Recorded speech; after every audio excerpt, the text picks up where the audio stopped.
everyone, it's day 12 of the 21-day challenge. We are more than halfway there, and I just want to encourage you guys to keep going, keep trying to make new challenges for yourself daily, to overcome the obstacles that you might feel are in your way, and to just begin again. And even if it's midday, midweek, we just keep trying. We just get our basics down, build a good foundation for your life, and continue on. Slowly add in the goals and the desires that are on your heart, and take baby steps to get to accomplish those things. And just have grace with yourself for the days that don't go well, or you're unable to accomplish all that you wanted to accomplish. That's okay. There's days when you just you don't have the energy, or you don't have the time, or things come up that we weren't expecting. So you just want to begin again and know that we are on a lifelong journey, and it is a lifetime of getting things put in order, making our life fit to our current circumstances. So I just want to encourage you, keep going, and don't give up on the desires that are on your heart, and the little things that matter to you, and the foundation you're trying to build for your life. You can accomplish these things, but it does take effort. You don't want to give up. Yesterday, we talked about insomnia, and I just wanted to touch back on that one more time and tell you guys of 2 herbal supplements that are nice to have on hand that can help you with sleep and being in a restful state as well. One of those is melatonin. It's usually best to use melatonin for short periods of time. It's not something that you would take and then it would be a supplement that you take every single day. It would be more of something that you would want to take around those spurts of insomnia. And it says that you can take 1 to 3 milligrams before bed. And then passion flower is the other one, and that helps to relax your nervous system. And you can take 500 milligrams of that before bed. So those are 2 little herbal supplement tips that I wanted to give you if you battle with sleep. Again, sleep is the basis for everything in our life. So if we're not getting good rest, we're not going to have really the energy or even the mental state to want to be thinking about our health and eating right, exercising right, getting our water in, and all of those things. But the basics for survival is that we rest our bodies, and that we get proper hydration and nutrition, and that we are active and we're moving our bodies and using our muscle. Get into bed at night. I just want to encourage you that you would feel good about the things that you accomplished in your day, and that you are taking those steps to getting to the better you that you're trying to create. We all have a dream life, and we should all be always pursuing that and going after that.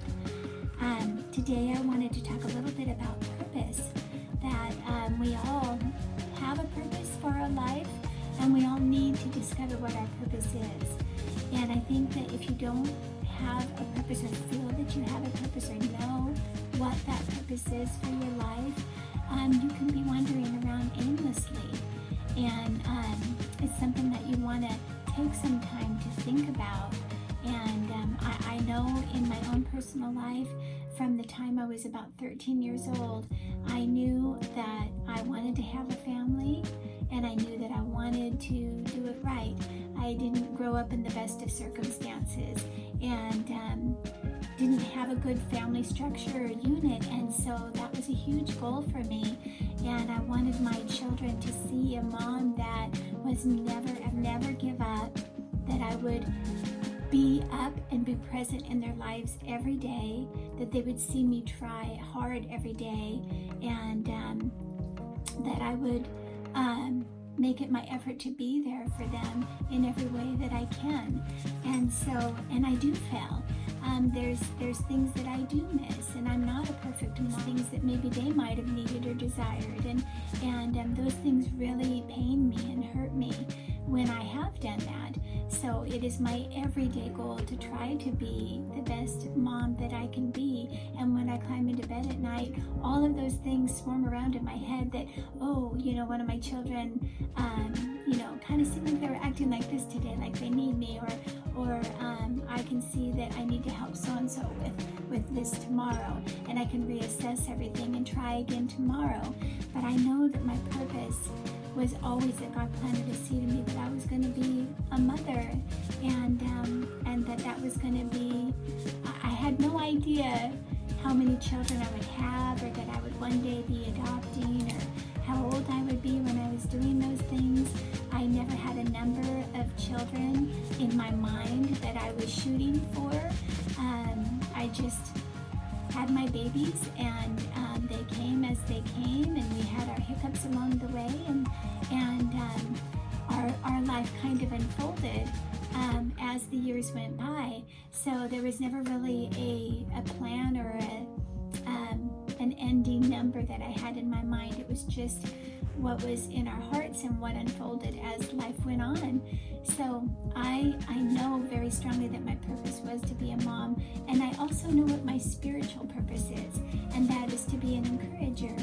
And I know that the Lord has called my heart to encourage others and to be a listener to others, and it is what drives me when I'm around people, is to encourage them in their lives, and to be a good listener, and to pray for people, and to keep my prayer board going.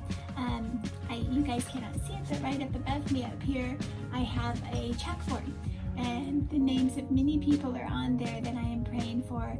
And that is one of my habit stackings that I do, is that when I'm brushing my teeth, I look at my board and I'll pray for the people that are on there.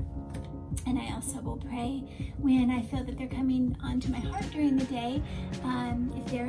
If they come to my thoughts, then I'll know that I should be praying for them right now. So I know with everything in me that my purpose is to be a mother, and that my spiritual purpose is to be an encourager. And I just want to encourage you guys to find and know very strongly what your purpose is in this life, and to find out what your gifts are, and what are the strengths that are in you. And identifying your weaknesses can be helpful too. Knowing the areas that you're not strong in, and it's not a bad thing. It's that maybe that gift or that area was meant for someone else. And a lot of times in our marriages where we are weak, our spouse is strong, and vice versa. And I know that's very much the case for me and my husband. And it might even be titled that we are opposites, but his strengths are definitely not my strengths, and my strengths are definitely not his. And that's why I see so perfectly how God put us together and made us whole, because together we are strong in a lot of areas, and we can complement each other that way. So even thinking about our marriages in that way can be helpful in realizing what your strengths are and what your weaknesses are, and put your focus and your energy into your strengths. And if your weakness is something you know you need to work on, then that should always be a goal to better that. But if your weakness you feel is an area that just wasn't meant for you to pursue, and perhaps your spouse will do that, or you know that that is the ministry of somebody else, then those things you can lay aside and work on the areas that you know your life has a purpose for. So today is a good day to identify what your purpose is, and to set goals in place to grow that purpose, and to be better at it, and to fulfill it. And so setting some goals, setting some steps that get you to where you want to be is pretty important. And I want to encourage you guys to take some time today to think about those things. Continue on trying to get your good rest, your water, your activity. Try that exercise video that I posted yesterday. I did it yesterday morning, and it was amazing. And so I'm going to continue on with that one too. It's nice to have some new ones to mix into my routine. So keep trying, keep moving, and just don't ever give up. I know you guys can make your dreams come true. I know you can discover what your purpose is. I know that we can get healthier and live a better life. So I encourage you to keep pressing on. Tomorrow I will be back and I'll give you some more motivation. And in the meantime, I hope this day is wonderful for you. Go live your best, fruitful life. Go after your dreams and remember that you are never too old and it's never too late. And I'll be with you again tomorrow. Take care. Bye-bye.